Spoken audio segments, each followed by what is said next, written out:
PBB desak Indonesia tegakkan hak berekspresi rakyat Papua.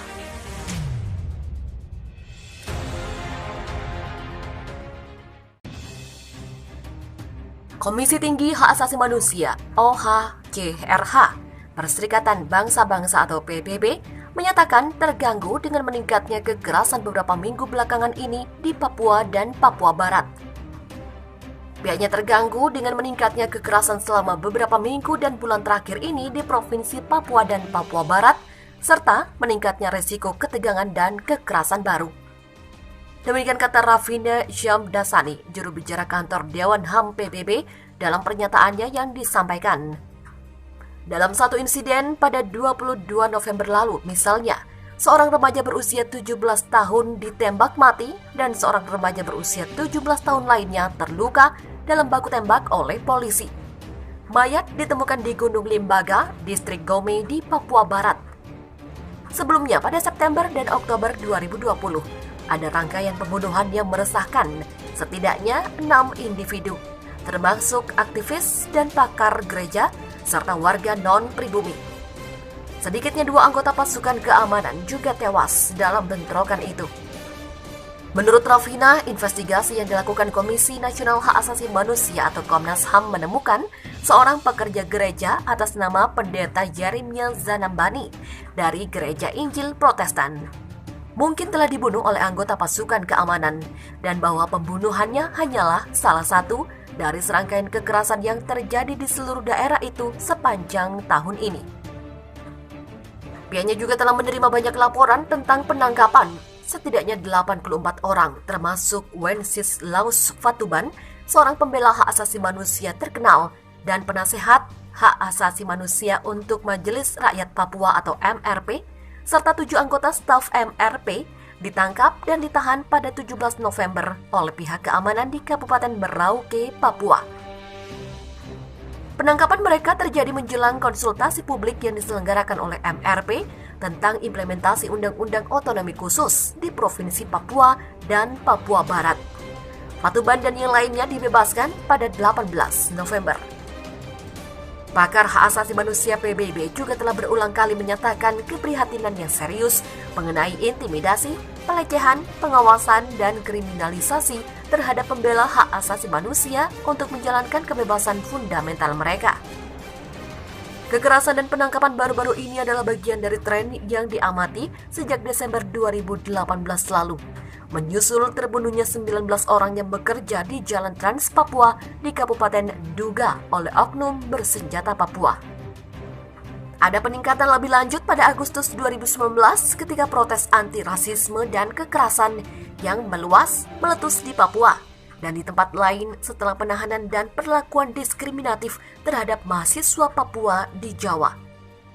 Pasukan militer dan keamanan telah diperkuat di wilayah tersebut dan telah ada laporan berulang tentang pembunuhan di luar hukum, penggunaan kekuatan yang berlebihan, penangkapan, dan pelecehan serta intimidasi terus-menerus terhadap pengunjuk rasa dan pembela hak asasi manusia.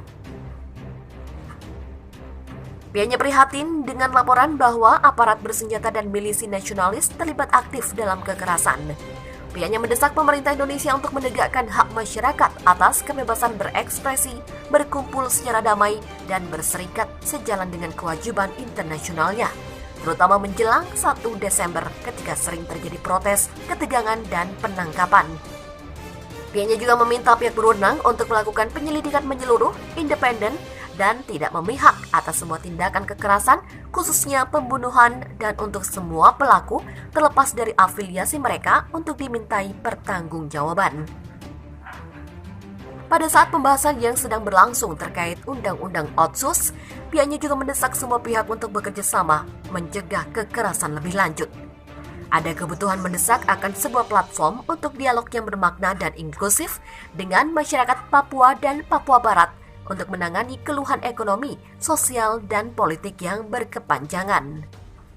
Ada pula kebutuhan yang jelas untuk memastikan akuntabilitas atas pelanggaran hak asasi manusia di masa lalu dan yang terbaru ini.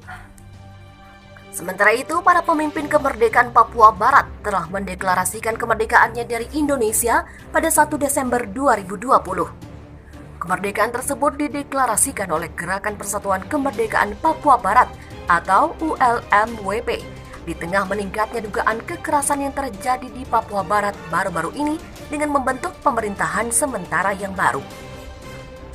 Provinsi Papua dan Papua Barat merupakan bagian barat Pulau Papua yang berbatasan langsung dengan negara Papua Nugini di sebelah timur. Dalam deklarasi kemerdekaan tersebut, wilayah yang didiami oleh lebih dari 250 suku itu mengibarkan bendera bintang kejora yang sekarang dilarang dikibarkan oleh pemerintah Indonesia ketika dinyatakan merdeka dari pemerintahan kolonial Belanda pada tahun 1961. Sejak Indonesia menguasai Papua sejak tahun 1969, telah banyak terjadi ketegangan di antara penduduk asli dengan konflik tingkat rendah dan gerakan kemerdekaan yang membara selama beberapa dekade. Tetapi kerusuhan berbulan-bulan dan kekerasan yang meningkat di Papua telah memperkuat tuntutan baru untuk kemerdekaan, mendorong ULMWP untuk mengumumkan pemerintahan sementara pada hari itu. ULMWP sendiri telah mengangkat Benny Wenda yang merupakan tokoh kemerdekaan Papua yang berada di pengasingan di Inggris sebagai Presiden sementara Papua. Benny Wenda mengatakan dengan berdirinya pemerintah sementara tersebut mengatakan bahwa provinsi paling timur itu tidak akan tunduk kepada pemerintah Indonesia. Dia juga meminta pemerintah Australia untuk mendukung upaya mereka menggapai kemerdekaan dari Indonesia.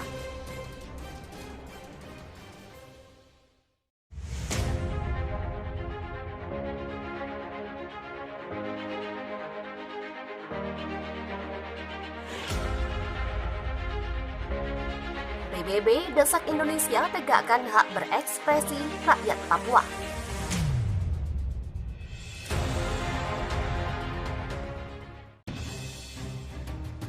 Komisi Tinggi Hak Asasi Manusia (OHCHR) Perserikatan Bangsa-Bangsa atau PBB menyatakan terganggu dengan meningkatnya kekerasan beberapa minggu belakangan ini di Papua dan Papua Barat. Pihaknya terganggu dengan meningkatnya kekerasan selama beberapa minggu dan bulan terakhir ini di Provinsi Papua dan Papua Barat, serta meningkatnya resiko ketegangan dan kekerasan baru. Demikian kata Rafina Syamdasani, juru bicara kantor Dewan HAM PBB, dalam pernyataannya yang disampaikan.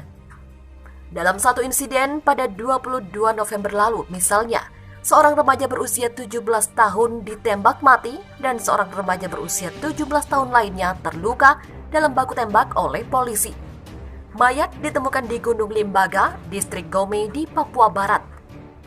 Sebelumnya pada September dan Oktober 2020, ada rangkaian pembunuhan yang meresahkan setidaknya 6 individu, termasuk aktivis dan pakar gereja serta warga non-pribumi.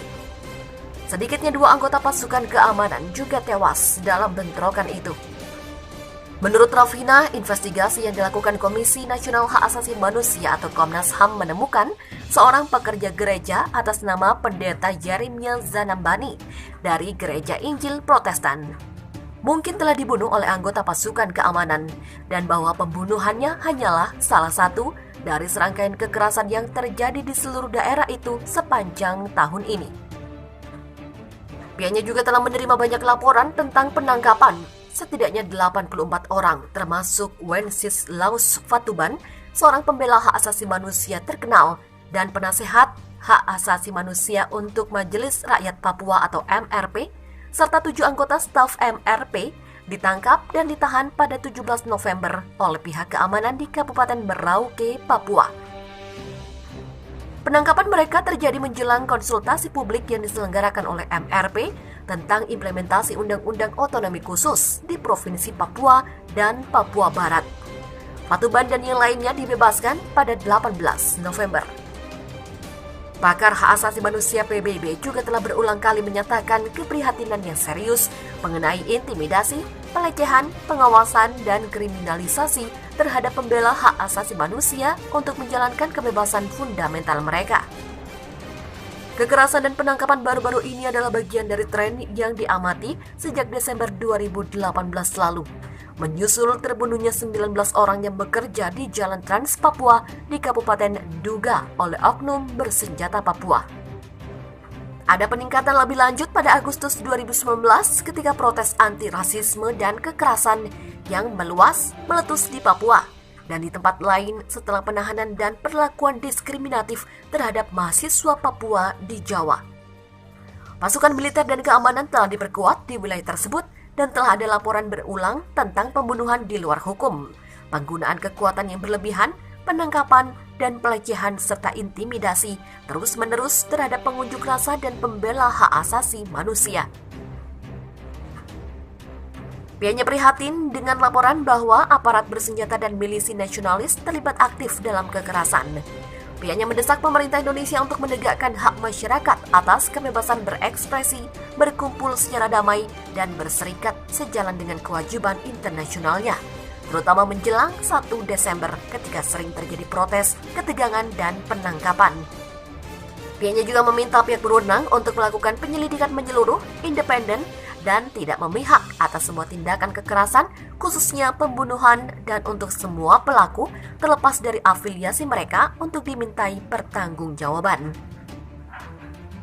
Pada saat pembahasan yang sedang berlangsung terkait Undang-Undang Otsus, pihaknya juga mendesak semua pihak untuk bekerja sama mencegah kekerasan lebih lanjut.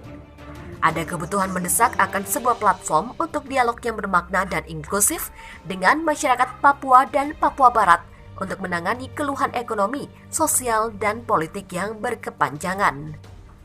Ada pula kebutuhan yang jelas untuk memastikan akuntabilitas atas pelanggaran hak asasi manusia di masa lalu dan yang terbaru ini.